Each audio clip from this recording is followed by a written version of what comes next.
Okay, so when we meditate on emptiness and we're seeing that things don't exist inherently as they appear to exist, okay, then what we're doing is getting rid of the extreme of absolutism, of grasping things as inherently existent.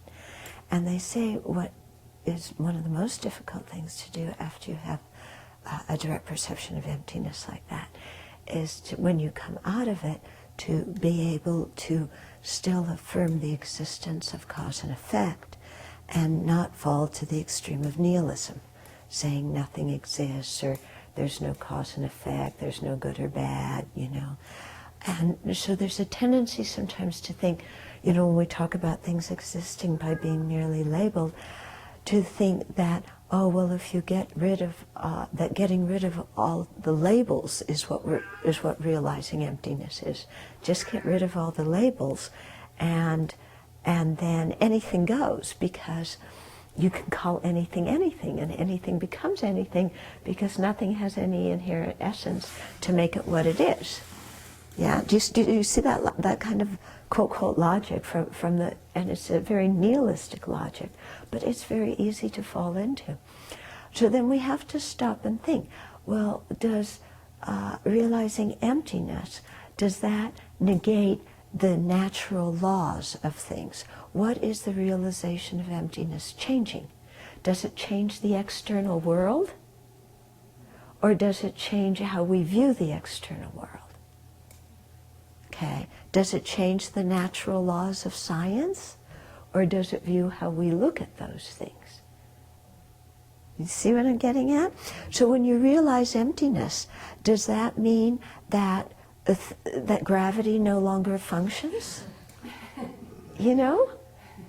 Yeah? Because the people who fall into the nihilistic extreme, saying, well, you know, it's all just conception, so there's no good, no bad, you can do whatever you want to, they're negating a natural law of, you know, how results depend on causes.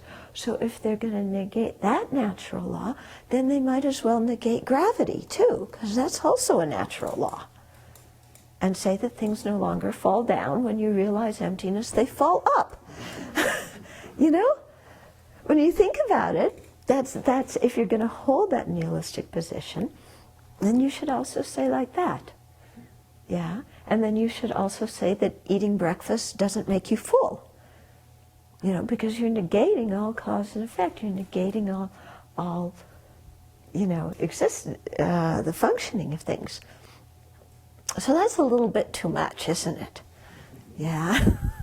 Okay. So even though the law of cause and effect in all of its ramifications, whether it's the physical laws that govern gravity or biological laws or karmic laws or whatever, although those things all are dependent arisings and don't have any inherent existent essence, the fact that they're empty doesn't change their functioning.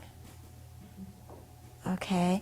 And our perceiving emptiness doesn't make those things function in different ways. Okay? Because remember, things are already empty. We're not making them empty when we realize emptiness. Okay? So they're not going to change how they function from their side. What's changing is how we interpret them, how we react to them, how we interface with them. Okay? And in fact, it's the very opposite thing, that emptiness actually can help you understand dependent arising and the functioning of karma and the importance of following ethical conduct. Okay? Why? Because because either things inherently exist or they don't. There's no third choice. If things inherently existed, they would be permanent, because they would have their own essence that didn't depend on causes and conditions. If they were permanent, then any kind of causality is impossible. Okay? So it's actually the reverse, that if things had inherent existence, then the law of karma couldn't function. Okay? So if people get it upside down and say, because things lack inherent existence and they're empty, then the law of karma can't function, then it's real confusion, because it should be the exact opposite. If things are inherently existent, then they're permanent, then they can't function, because functionality implies change, implies cause and conditions. Okay? So karma still functions, and destructive actions still produce suffering, constructive actions still produce happiness. This law was not created by the Buddha, so it's not up to the Buddha to change. Yeah. And then somebody might say, but, I hear things about high tantric practitioners, and, they can kill people, and it's not negative. Yeah. Well, okay. So, and then they cite this famous story in the Jataka tales about the Buddha when he was a bodhisattva, and he was on a ship with 500 merchants, and he saw that one person was there who was going to kill all 500 and abscond with the goods. And so the Buddha, having compassion not only for the 500 who would be killed, but also for the one person who was going to reap the negative karma of killing 500 people, he killed that person. And it said that, the Buddha didn't create any negativity because of that. Okay.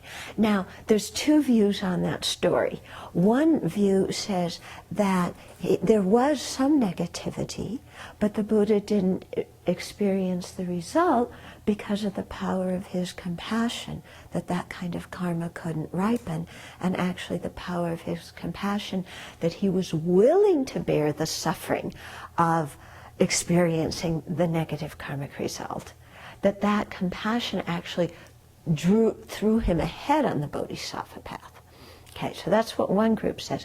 Another group says there wasn't even the creation of any negativity at all, because, to create negativity, you need to have, a harmful motivation and all these other kinds of conditions, and those conditions were absent.